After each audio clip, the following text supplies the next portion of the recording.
4 years after putting South Dakota nursing home residents at risk and taking employee insurance premiums but not applying them to their policy, the state is finally taking some action against Skyline Healthcare and its owners. Joseph Schwartz is now facing federal charges involving 95 healthcare and rehabilitation facilities in 11 states, once owned by Skyline. KELOLAND's Angela Kennecke first brought you the Skyline elderly care crisis in May of 2018. Now KELOLAND Investigates shows you a new lawsuit that is unveiling how the nursing home empire came crashing down.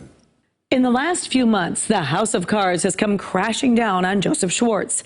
The New Yorker is accused of a litany of charges involving nursing homes here in South Dakota and across the country. Those charges range from failing to pay nearly $30 million in payroll and unemployment taxes for the now defunct Skyline Healthcare to millions in Medicaid fraud in Arkansas. Tonight, I outline a new civil lawsuit filed by the state of South Dakota. And we hear from those involved in a separate civil lawsuit that has dragged on for years.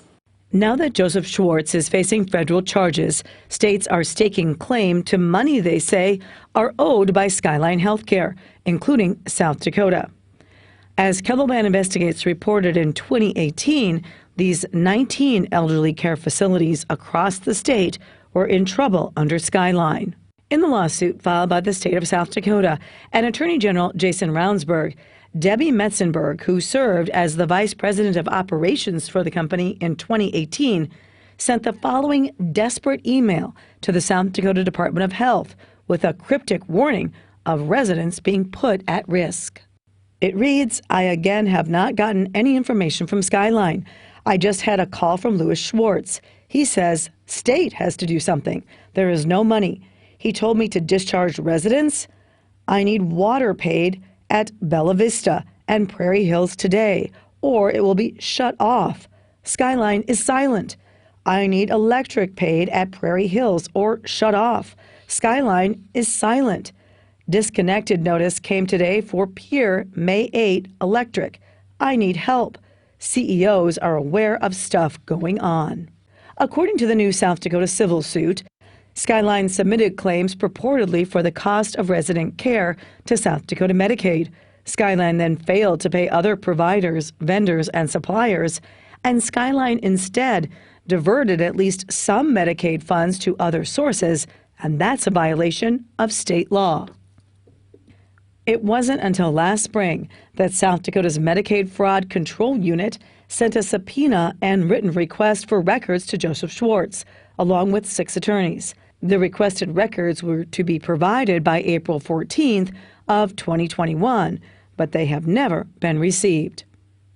Court documents show that the South Dakota Attorney General's office was contacted back in 2018 by Skyline employees who reported their insurance premiums were taken from their checks but never paid. More than a year later, after authorities had done nothing, former employees came to KELOLAND Investigates with the story. They're taking money that we think is going to an insurance policy or our premium, and they're allowing us to get these services, and then at the end of the day, none of it was covered. One of those former South Dakota employees is Teresa Dante, who is now a plaintiff in the federal class action lawsuit on behalf of all Skyline employees across the country. I really want to do a good job at representing the South Dakota former employees of Skyline Healthcare.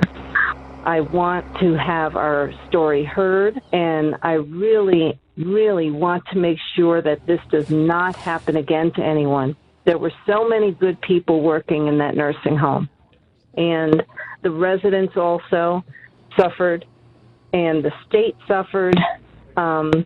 It was just unimaginable what had occurred. That lawsuit has dragged through the courts for 2 years now. Mr. Schwartz is notorious, at least in my mind, for evading service.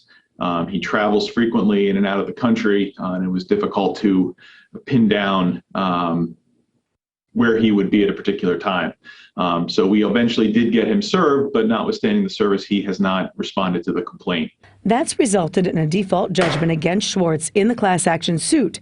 And now, with so many states filing criminal or civil charges and seeking damages, Stone wants to make sure something is left for the often minimum wage employees who were stuck with tens of thousands of dollars in medical bills when their insurance wasn't paid by Skyline. We want to protect our class members to make sure that there are some assets left over for them to recover damages. I mean, our class representatives and the members of the class that they represent have real harm. They underwent serious medical procedures and are faced with tremendous medical bills.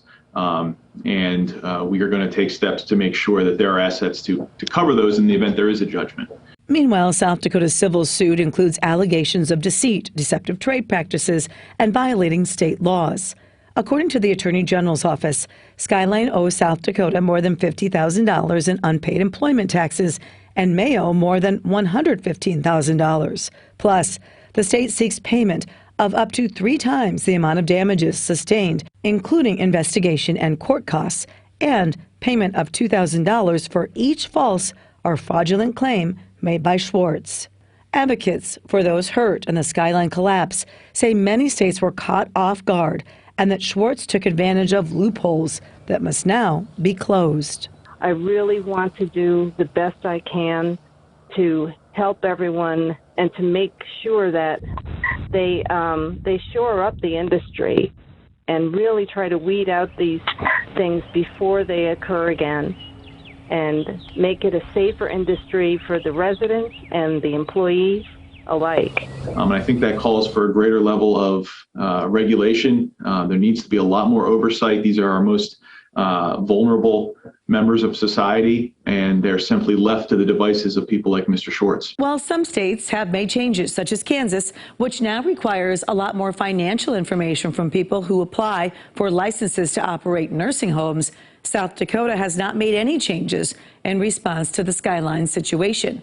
We also repeatedly asked the Attorney General's office why it took so long to file a lawsuit and why no criminal charges have been filed in South Dakota, and received absolutely no response to those questions.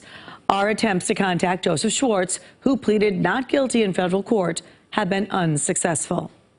Thanks, Angela. And you can check out all of our investigative reports on Skyline and Joseph Schwartz on this story on KELOLAND.com.